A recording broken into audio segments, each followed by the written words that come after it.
Hello students, कैसे हैं आप सब। एक बार पुनः आप लोगों के सामने एक नए वीडियो के साथ भौतिक विज्ञान के उपस्थित हुआ हूं।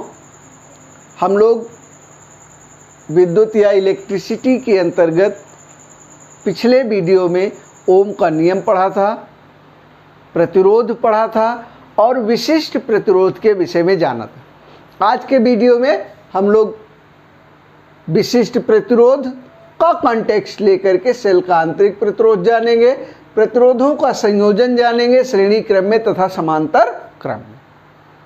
इतने का अध्ययन हम लोग आज करेंगे। लेकिन इससे पहले यदि आपने हमारे चैनल को सब्सक्राइब नहीं किया है तो सब्सक्राइब कर लीजिए और बेल आइकन को दबा दीजिए, जिससे जो आने वाला वीडियो है उसकी सूचना आपको तुरंत प्राप्त हो। एक बात और आपसे करनी है, हम ये देखते हैं कि आप लोग वीडियो पूरा नहीं देखते। ये बहुत बड़ी समस्या है। सभी लोग सभी वीडियो देखते भी नहीं हैं। आप लोग वीडियो के अंत तक हमारे साथ बने रहिए, तभी टॉपिक आपकी समझ में आएगा। ठीक है, आइए शुरू करते हैं हम विशिष्ट प्रतिरोध से। जैसा कि हमने पिछले वीडियो में बताया था, किसी सेल का जो प्रतिरोध है वो तार की लंबाई पर प्रतिरोधार तार की लंबाई के अनुक्रमानुपाती होता है और अनुप्रस्थ काट के क्षेत्रफल के व्युत्क्रमानुपाती होता है। ये तार की लंबाई है, ये है अनुप्रस्थ काट का क्षेत्रफल। अब यदि हम इसको मिलाएं तो ये होता है L/A। इसको हम हटाएं तो हो जाता है R is equal to K L/A। ठीक है, ये हो गया। अब यदि हम, ये क्या है कि यही के तार का विशिष्ट प्रतिरोध है, किसी तार का विशिष्ट प्रतिरोध है। ठीक है, और यह लंबाई के अतिरिक्त, यह तार की लंबाई और अनुप्रस्थ काट के क्षेत्रफल के अतिरिक्त किस पर निर्भर करता है? तार के ताप पर निर्भर करता है, तार के पदार्थ पर निर्भर करता है। ठीक है, कि तार किस पदार्थ का बना हुआ है। ठीक है, तो इस पर भी ये निर्भर करता है। और हमने क्या बताया आपको, यहां से हम विशिष्ट प्रतिरोध मान लें तो K बराबर होता है RA/L। ठीक है, K बराबर हो जाएगा RA/L। ये हो गई विशिष्ट किसकी परिभाषा, किसका फॉर्मूला हो गया? ये किसी तार के विशिष्ट प्रतिरोध का फॉर्मूला हो गया। यदि हम इसमें 1 मीटर लंबा तार लें, तार की L बराबर कितना हो? 1 मीटर हो और जो उसका अनुप्रस्थ काट का क्षेत्रफल हो कितना हो? 1 मीटर स्क्वायर हो। तो यहाँ पर हम K की जगह क्या रख देंगे? K बराबर R into 1 metre upon 1 metre square, sorry 1 metre square upon 1 metre. Metre से एक स्क्वायर कट गया, 1 से 1, तो K बराबर हो जाएगा R क्या? R metre. R का मात्रक क्या होता है? ओम होता है। तो K बराबर हो जाएगा ओम मीटर। ये हो गया क्या? ये हो गया इसका मात्रक, किसका? विशिष्ट प्रतिरोध का। यानी अब इस स्थिति में K बराबर R हो जाएगा, यानी किसी तार का विशिष्ट प्रतिरोध कितना हो जाएगा? उसके प्रतिरोध के बराबर हो जाएगा। यही हम लोगों ने परिभाषा पिछले उसमें पढ़ी थी। यदि एक चालक के सिरों के बीच, किसी चालक के सिरों के बीच किसी पदार्थ का विशिष्ट प्रतिरोध 1 मीटर लंबे और 1 वर्ग मीटर अनुप्रस्थ काट के क्षेत्रफल के तार के क्या होता है? तार के प्रतिरोध के बराबर होता है। ठीक है, ये हमने पिछले वीडियो में पढ़ा था। अब हम जान लेते हैं सेल का आंतरिक प्रतिरोध किसे कहते हैं। देखिए, प्रतिरोध 2 प्रकार के होते हैं। एक होता है बाह्य प्रतिरोध और एक होता है आंतरिक प्रतिरोध। ठीक है, आंतरिक प्रतिरोध, यही आपको 2 प्रतिरोध के विषय में जानना है कक्षा 10 में। ठीक है, अब यहां पर मान लीजिए कोई सेल है, ये क्या है? एक विद्युत परिपथ है, ठीक है, ये इससे जुड़ा हुआ है। ये क्या है, ये R प्रतिरोध का एक तार जुड़ा हुआ है। ये हो गया वोल्ट मीटर। यहाँ हम जोड़ देते हैं अमीटर, ठीक है, अमीटर हो गया। ये हो गया वोल्ट मीटर। यहाँ धारा बह रही है, धन प्लेट हो गया, ये ऋण प्लेट हो गया। एक कुंजी यहाँ पर जोड़ देते हैं, ये हो गया, एक कुंजी हो गई। अब यहाँ जो यहाँ धारा प्रवाहित हो रही है, कौन सी, आई धारा प्रवाहित हो रही है। मान लीजिए कौन सी धारा प्रवाहित हो रही है, आई धारा प्रवाहित हो रही है, ठीक है। अब क्या होगा, क्या होता है, होता क्या है कि ये जो सेल है, यह भी क्या करता है, विद्युत धारा के मार्ग में प्रतिरोध एक लगाता है, ठीक है। बात समझे क्यों, क्योंकि देखिए जो विद्युत है वह सेल के भीतर ऋण प्लेट से धन प्लेट की ओर प्रवाहित हो रही है। और ये जो सेल है किसमें डूबा होता है, घोल में डूबा होता है, ठीक है। ये सेल घोल में डूबा हुआ होता है। तो ये सेल का घोल भी क्या करता है, विद्युत धारा के मार्ग में प्रतिरोध लगाता है, ठीक है। देखिए ये लगाता है, उसके बाद इसको हम इस तरह से शो कर देते हैं, यानी एक प्रतिरोध अब ये भी हो गया। और इसमें किससे शो करते हैं, स्मॉल r से शो करते हैं। ये सेल के प्लेट की दूरी बढ़ा दें तो क्या होगा, सेल का आंतरिक प्रतिरोध बढ़ जाएगा। और यदि सेल के घोल का क्या करें, सांद्रता भी बढ़ा दें, सांद्रता अधिक हो जाए तो क्या होगा, प्रतिरोध भी, सेल का आंतरिक प्रतिरोध भी जो है वो क्या होगा, बढ़ जाएगा। बात समझ आएंगे, नहीं समझ आए। लेकिन प्लेटों के घोल में डूबने के क्षेत्रफल बढ़ने पर यदि प्लेट पूर्णतया घोल में डूबे हैं तो उसका आंतरिक प्रतिरोध क्या होता है, कम हो जाता है आंशिक डूबे रहने की अपेक्षा। बात समझे। तो यदि हम ये माने कि सेल का घोल भी क्या करता है, एक प्रतिरोध लगाता है। अब माना किसी सेल का जो विद्युत वाहक बल है, वो कितना हो, कैपिटल E हो। और जो बाह्य प्रतिरोध है, अभी हमने क्या कहा, बाह्य प्रतिरोध कितना हो, कैपिटल R हो। और सेल का क्या हो, आंतरिक प्रतिरोध कितना हो, स्मॉल r हो। बात समझ आएंगे, नहीं समझ रहे हैं। तो अब चूंकि ये R क्या है, ये R अभी श्रेणी क्रम में है। अभी श्रेणी क्रम और समांतर क्रम हम दोनों बताएंगे आपको क्या होता है, लेकिन इतना जान लीजिए कि ये जो स्मॉल r है, ये जो आंतरिक प्रतिरोध है सेल का, और ये सेल का जो बाह्य प्रतिरोध है, ये श्रेणी क्रम में है। तो श्रेणी क्रम में जो तुल्य प्रतिरोध होता है वो होता है R प्लस स्मॉल r। इस परिपथ का श्रेणी क्रम का तुल्य प्रतिरोध क्या होगा, R प्लस r। अब इसमें बहने वाली धारा यदि I हो तो I इज इक्वल टू हो जाएगा E upon R plus R, ठीक है। ये भी एक फार्मूला हो गया। कब, जब सेल जो है, जब सेल में भी आंतरिक प्रतिरोध लग रहा हो तो, ठीक है। ये हो गया उस समय का formula, I is equal to E upon R plus R, ठीक है। यानी बहने वाली धारा क्या हो गई, विद्युत वाहक बल बटा सेल का कुल प्रतिरोध, ठीक है। ये हो गया बहने वाली धारा बराबर विद्युत वाहक बल बटे सेल का कुल प्रतिरोध, ये हो गया। अब नेक्स्ट टॉपिक पे आ जाते हैं, प्रतिरोधों का संयोजन। देखो प्रतिरोधों को हम संयोजित क्यों करते हैं। देखिए बहुत सारे हमको एक्सपेरिमेंट करने पड़ते हैं, उन प्रयोगों में हम क्या करते हैं, प्रतिरोधों को संयोजित करते हैं। प्रतिरोधों का संयोजन किया जाता है। और प्रतिरोधों का संयोजन दो प्रकार से किया जाता है, पहला है श्रेणी क्रम और दूसरा है समांतर क्रम। देखिए श्रेणी क्रम में मान लीजिए 3 प्रतिरोध हैं, मान लीजिए 3 प्रतिरोध हैं, कौन कौन से? R1, R2 तथा R3।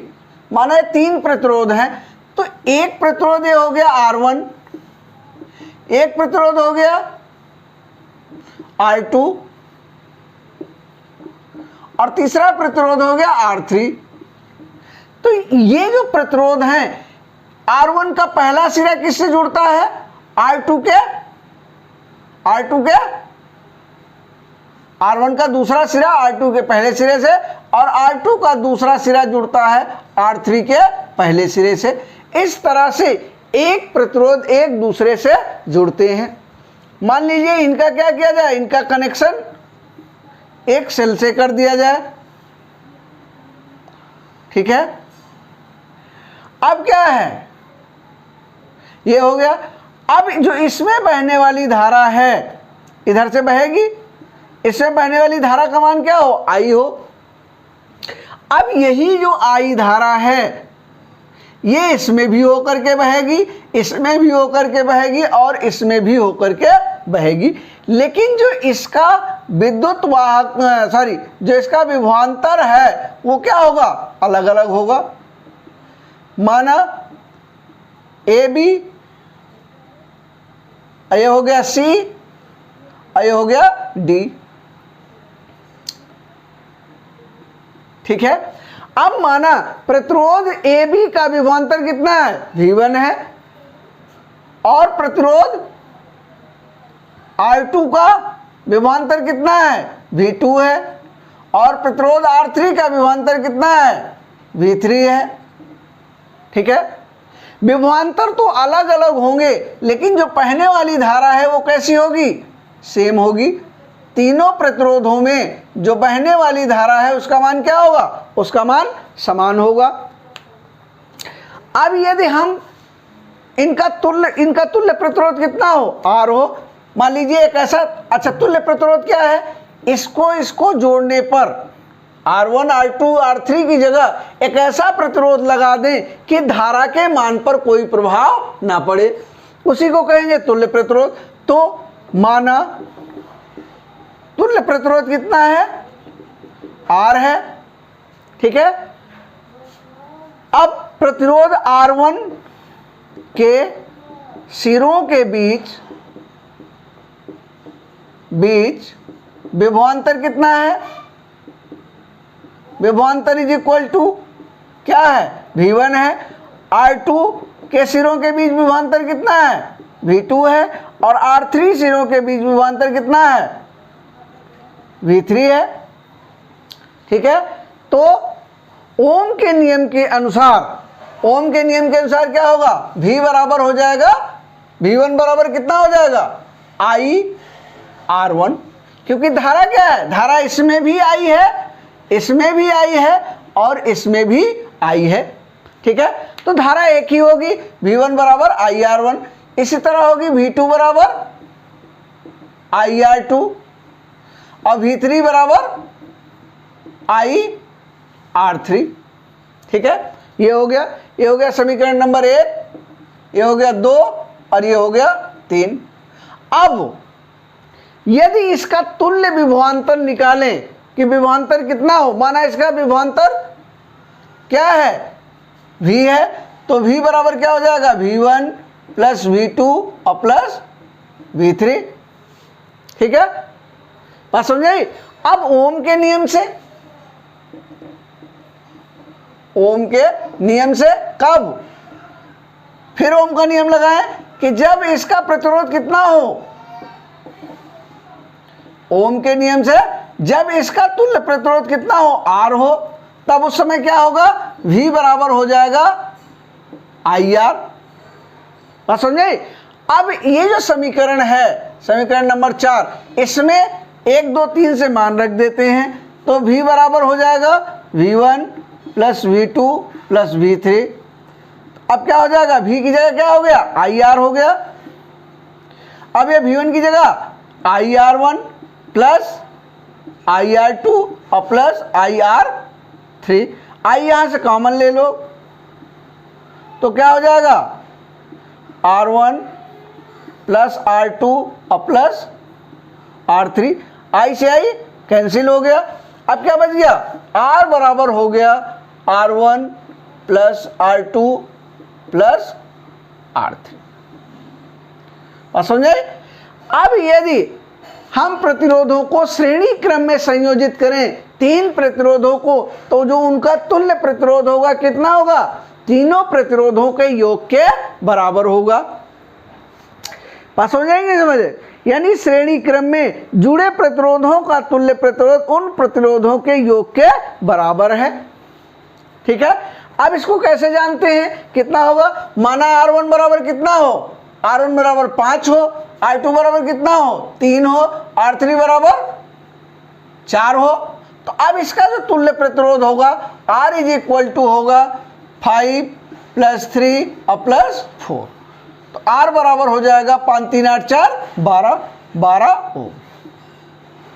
समझे? यानी इस तरह से यदि श्रेणी क्रम में जुड़े हैं तीन प्रतिरोध, तो तीनों प्रतिरोधों का जो तुल्य प्रतिरोध होगा वो तीनों प्रतिरोधों के योग के बराबर होगा। बस समझे? ठीक है, ये हो गया। हम आ जाते हैं समांतर क्रम में। देखिए समांतर क्रम में, अब समांतर क्रम का चित्र बना लेते हैं। देखिए मान लीजिए फिर वही तीन ही प्रतिरोध हैं, समांतर क्रम में भी तीन प्रतिरोध हैं, R1 R2 और R3। अब समांतर प्रतिरोध में क्या होता है, ये हो गया प्रतिरोध R1, ये हो गया R2 और ये हो गया R3। देखो समांतर क्रम में क्या होता है कि तीनों प्रतिरोधों के सिरे एक बिंदु से जुड़ते हैं। ठीक है,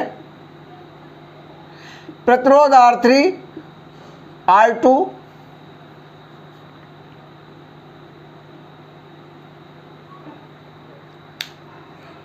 दूसरी पेन से लिख दें ताकि आपको दिखाई दे। ये हो गया R3, ये हो गया R2 और ये हो गया R1। ठीक है, इन प्रतिरोधों के पहले सिरे एक बिंदु पर जुड़ते हैं और दूसरे सिरे दूसरे बिंदु पर जुड़ते हैं। अब इनका क्या करते हैं, इनका कनेक्शन हम एक बैटरी से कर देते हैं, एक सेल से कर देते हैं इस तरह से। अब जो इसमें धारा बह रही है, मान लीजिए कौन सी धारा है, धारा I बह रही है। ठीक है, हम यहाँ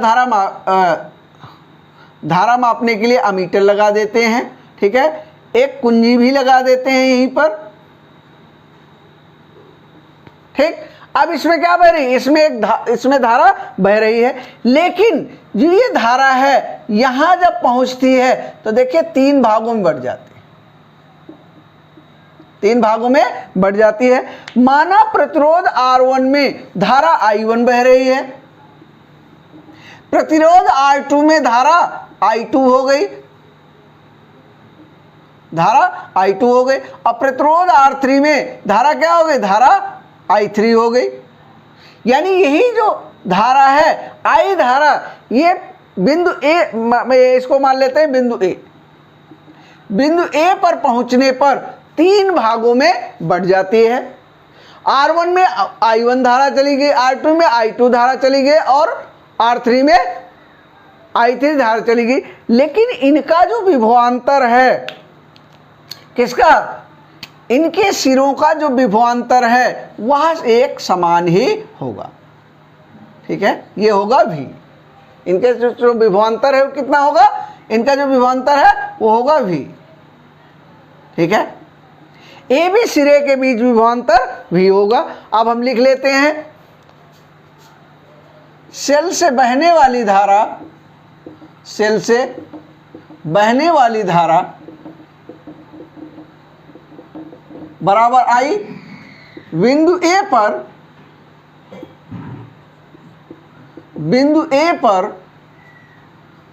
पहुंचने पर धारा तीन भागों में बढ़ जाती, 3 भागों में बढ़ जाती है।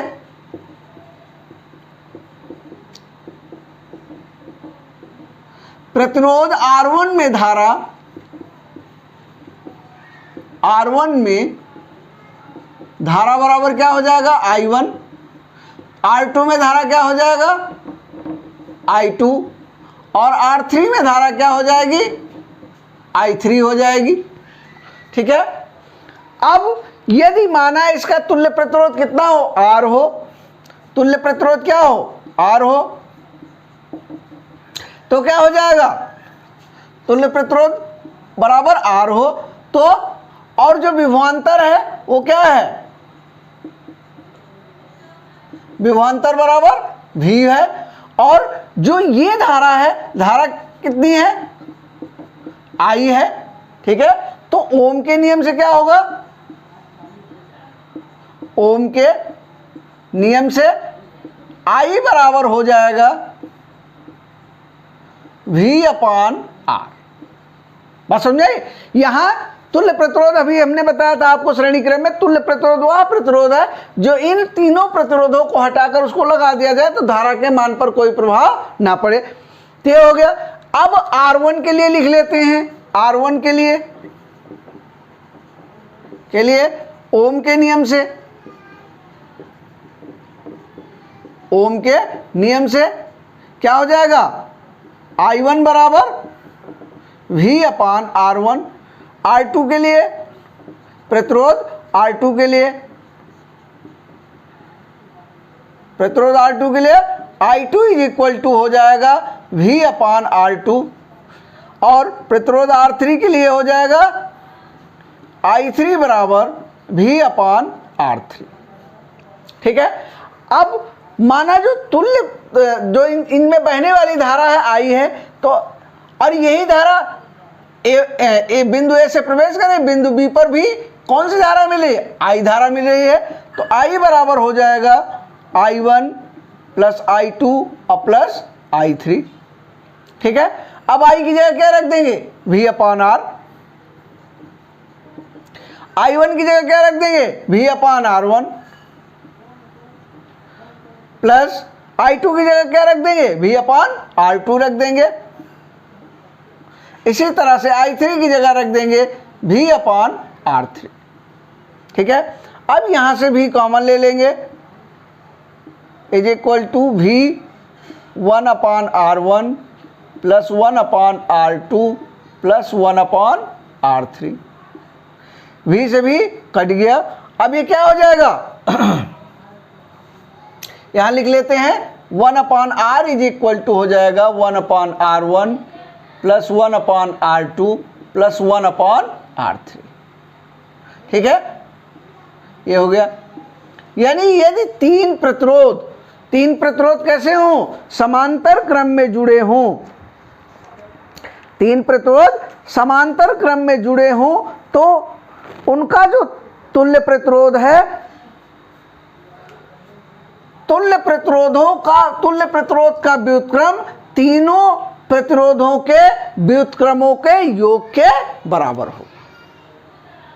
बात समझ में आई? यदि तीन प्रतिरोध किसमें जुड़े हों, समांतर क्रम में जुड़े हों, तो समांतर क्रम में तुल्य प्रतिरोध का व्युत्क्रम तीनों प्रतिरोधों के व्युत्क्रमों के योग के बराबर होगा। ये हो गई समांतर क्रम की परिभाषा। ठीक है, इसको और क्लियर कर देते हैं थोड़ा सा।